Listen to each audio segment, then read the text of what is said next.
Продолжаем эфир телеканала новостями к этому часу. В студии Василий Радченко. Здравствуйте. Торговые залы продолжают дезинфицировать в Якутии. Раскрываемость телефонного мошенничества в Ленске упала до 30%.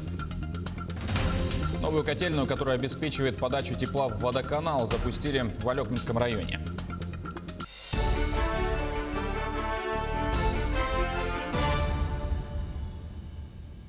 191 новый случай коронавируса выявили за сутки в Якутии. Об этом сообщила замруководителя регионального оперативного штаба Ольга Балабкина.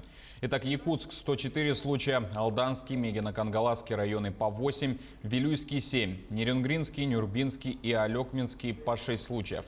В остальных районах от 1 до 5 заболевших, летальных исходов от COVID-19 за последние сутки 2. Лабораториями региона проведено свыше 4200 исследований.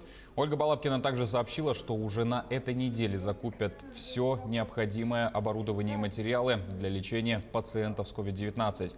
Их профинансировали из федерального бюджета на прошлой неделе. В течение начала этой недели мы должны осуществить все закупы и уже приступить к осуществлению, в том числе и бесплатного лечения амбулаторных больных. Сегодня у нас также будет подписано соглашение на оснащение лабораторий для проведения анализов на ковид не более чем на 5 миллионов рублей. Это те позиции, которые непосредственно связывают республику с федеральным центром. Предприятия торговли, общепита, сферы услуг площадью свыше 400 квадратных метров были закрыты на дезинфекцию помещений с 8 утра до 12 часов дня сегодня. Вчера, в воскресенье, в это время на санитарную уборку были закрыты предприятия площадью до 400 квадратов. Меры принимаются в соответствии с указом главы региона в силу сложившейся эпидобстановки. С утра арендаторы в своих помещениях проводят полный цикл генеральной уборки. Протирают полки, дезинфицируют входные ручки и двери, обрабатывают хлором корзины для покупок. Вообще дезинфекция, конечно, каждый день в обязательном порядке. И генеральная уборка раз в неделю, как положено, в понедельник до 12 часов. Что именно обрабатываете? Все поверхности. Большое внимание уделяется, конечно, тому, что покупатели трогают руками. Это тележки, корзинки, двери, кассовые зоны. И вообще все остальное, конечно, тоже. А чем именно обрабатываете? Хлор 0,015% раствор.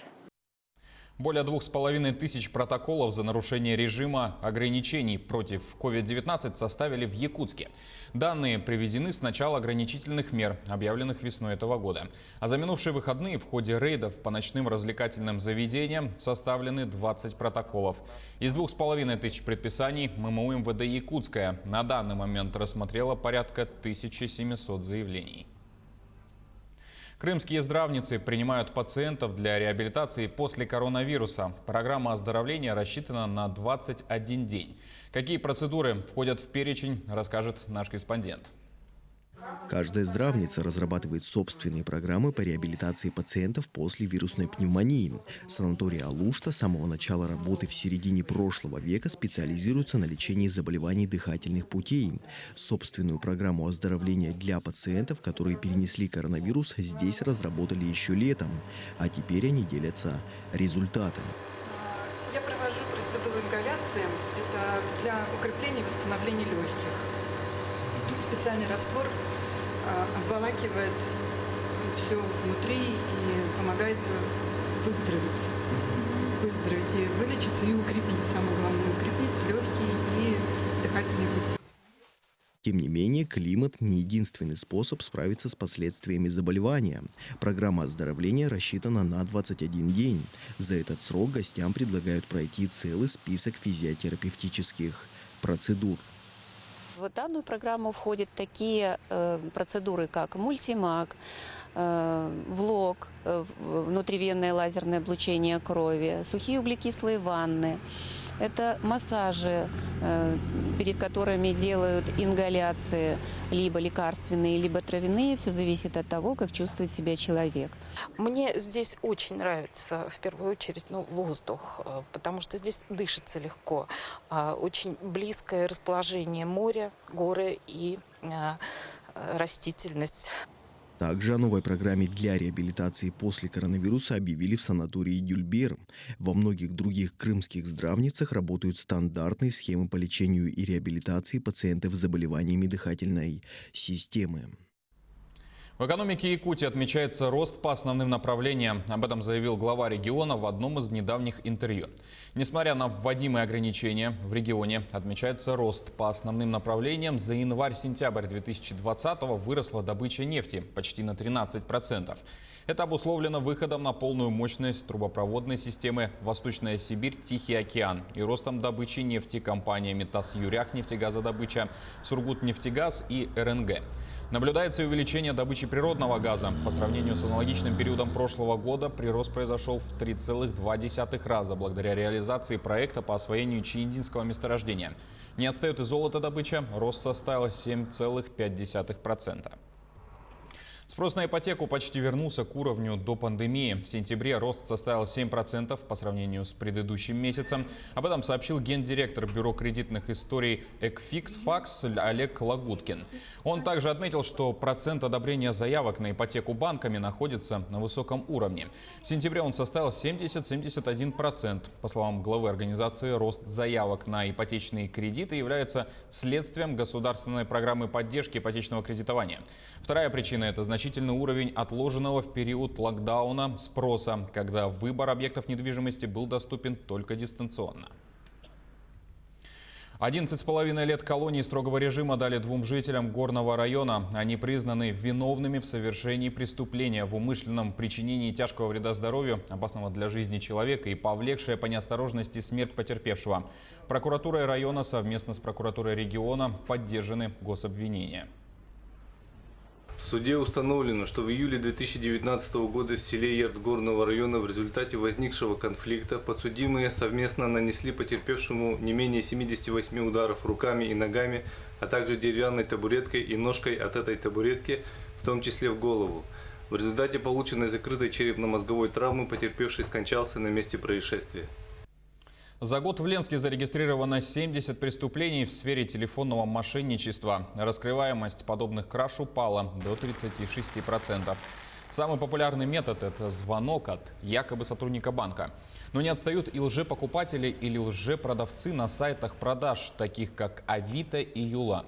Также не упускают возможность наживиться мошенники в социальных сетях, прося о помощи по случаю смерти или болезни близких. Самый крупный ущерб на сегодняшний день составил свыше 70 тысяч рублей. Человек пытался продать детскую мебель с помощью сайта объявлений и оказался жертвой мошенников. В основном эти преступления остаются нераскрытыми, потому что это преступления очень такого масштабного характера, межрегиональные. Получается, это орудуют преступники с разных районов территории Российской Федерации. С сотрудниками полиции постоянно ведутся мероприятия по профилактике преступлений в сфере мошенничества. Всякие буклеты, памятки раздаем людям, сообщаем. Там участковые полномоченные ходят по участкам, рассказывают про это все. Продолжается реализация первого этапа реконструкции Алекминского водоканала. В 2019 году он вошел в проект «Чистая вода» национальной программы «Экология». Несколько дней назад запустили новую котельную, которая обеспечивает подачу тепла на стратегический объект. С подробностями наш корреспондент Елена Фаст. 20 октября был произведен запуск котельной на Алекминском водоканале. Здесь установлено 4 котла мощностью 1,25 мегаватт. Этого достаточно, чтобы подавать тепло на здание водоканала, магистральный водопровод, а также 14 домов по улице 50 лет Победы. Сегодняшний день котельная работает в штатном режиме. 2 котла, насосное оборудование, все проверено, резервные, основные, все работает, все в исправном состоянии. Отличия от старой, конечно же, огромные. В старой котельной само здание давно не отвечало требованиям безопасности. Устарело и оборудование. На себе ощутили изменения операторы. Один из 4 – Алексей Корнилов, который дежурил в этот день. Да, конечно, отличается. Там с факелом не бегаешь, все автоматика. Все отличается. Лучше? Лучше, конечно. Есть и экономические плюсы. Новая котельная, конечно, есть новая котельная. Оборудование тоже оно и менее энергоемкое, но по характеристикам не уступает старому.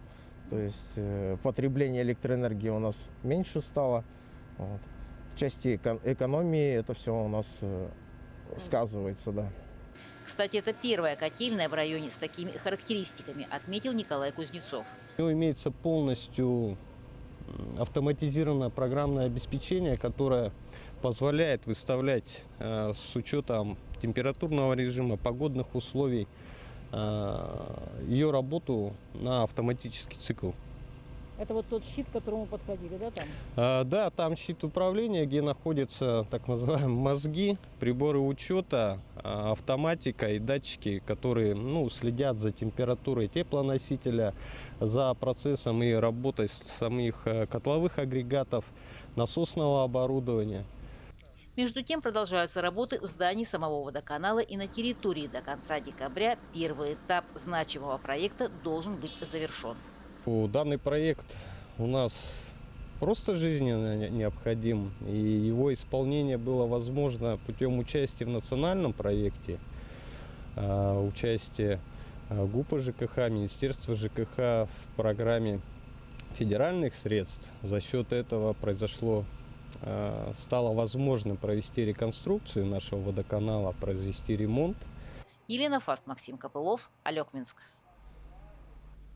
Театры Якутии с 3 по 4 ноября покажут онлайн-спектакли в рамках всероссийской акции «Ночь искусств». Русский драмтеатр имени Пушкина представит на своем YouTube-канале постановку «Путь святителя» Владимира Федорова. Государственный театр эстрады продемонстрирует спектакль «Уйбанчик» режиссера Сергея Потапова. Также учреждение подготовило для зрителей тест на знание якутской эстрады на странице Instagram. Театр оперы и балета Якутии поставил оперу «Директор театра» 3 ноября. А театр кукол Нерюнгри покажет видеоспектакль для взрослой аудитории «Страшная месть» режиссера Александра Иванова. Более подробно с программами, датами и временем проведения можно ознакомиться на нашем официальном сайте yak24.ru.